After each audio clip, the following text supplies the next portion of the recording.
In the middle of 2019, I made a decision that I would no longer speak on other people's stages. I knew that it meant that I wasn't going to be able to meet as many of you or hug your necks or sign as many books, but it did mean that I would be able to be home with my family more, which is the highest priority in my life. And so I made this decision. I said, I'm not speaking on anybody else's stages. And then jokingly, I said to my husband, unless Oprah calls. That this keynote, the one that was yesterday, October 30th, would be the last time that I speak on someone else's stage, unless Oprah calls. This Saturday, I am doing a keynote for Oprah Winfrey. What? Will I pee my pants? Probably. Will I throw up? My God! Now I'm 100% that even when I'm crying crazy. Yeah, I got 4 problems, that's a human in me. Bling bling, and I solve them, that's the goddess in me. You gotta have a better like a middle. Help me with your career, just a little.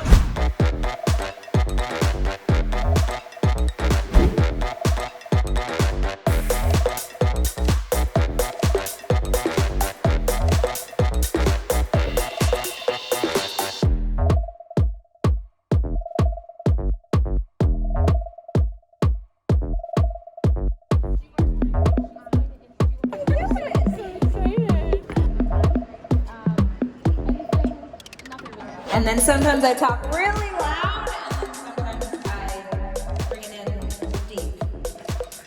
I was gonna go to an inappropriate place, and there's a little girl back there, and so I won't do it. This is jumping up and down, and I can do that.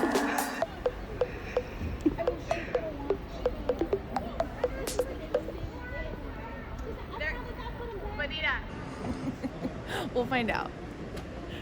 So like, whatever happens, happens, Mel. Let's plan on that. And then she sits, Yeah, that there and watches. just heard Hoda. No big deal. It's so fine. It's Yeah. just the most normal day of my life.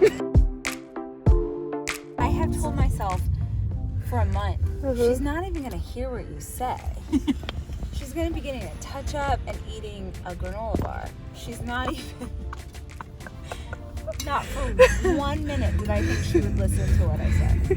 So that's Did you know there was gonna be like a little Q&A with you and her? at the end. And I told them, I was like, can I just forego the Q&A and have more time to speak? And they were like, no, that's like her, she's an interviewer. That's what she does. To them all.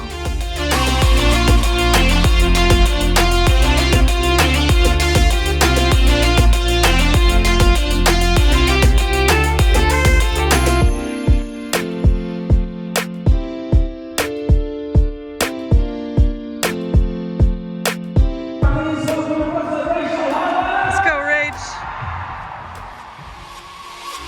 Before I ever, like when it was like, okay, we're going to do this thing, I was like, I'm going to tell the tampon story. Okay, so you're just gonna tampon let it story. happen. Tampon story feels ballsy, which I understand those are 2 different body parts, with her staring at you. But that's kind of part of the magic. Oh my God.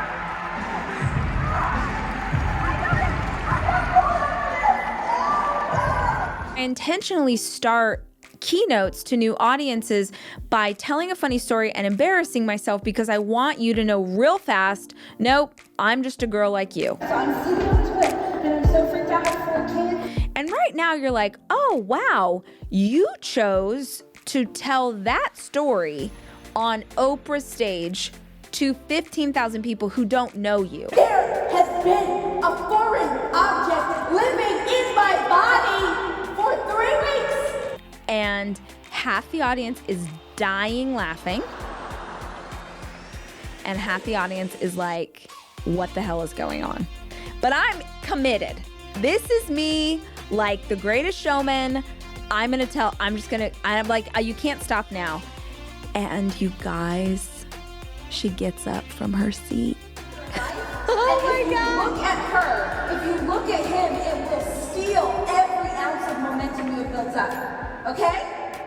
The work that I'm doing is not, it wasn't for Oprah. it wasn't for her. It's for the mom with 3 kids who's struggling to find a new job. It's for the dad who's trying to get control of his health. It's for the girl in college who is suffering from anxiety and feels like she's so alone. It's not, I want so desperately to impress my hero, but she's not who this is for.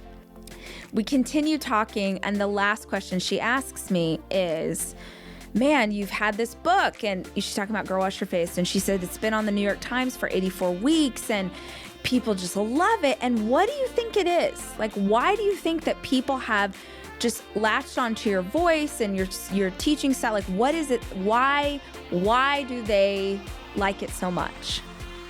And I looked at her with respect, and I said, so I'm going to throw you off right now and say the books took off because I'm willing to tell you the tampon story.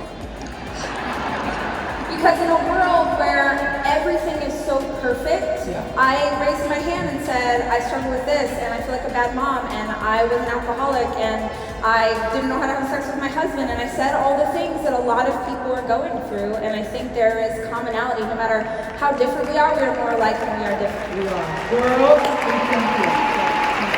thank you, Rachel Hollis.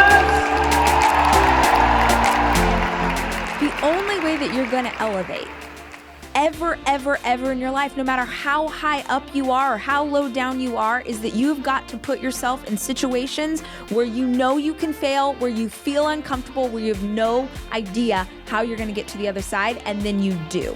Getting to speak on Oprah Winfrey stage is one of the highlights of my career, is one of the bigger moments of my adult life, and I will remember it for the rest of my life. I will remember the conversation that she had with me. I will remember the things that she said, and if that is the only chance I ever have in my life to meet my hero, it exceeded every expectation.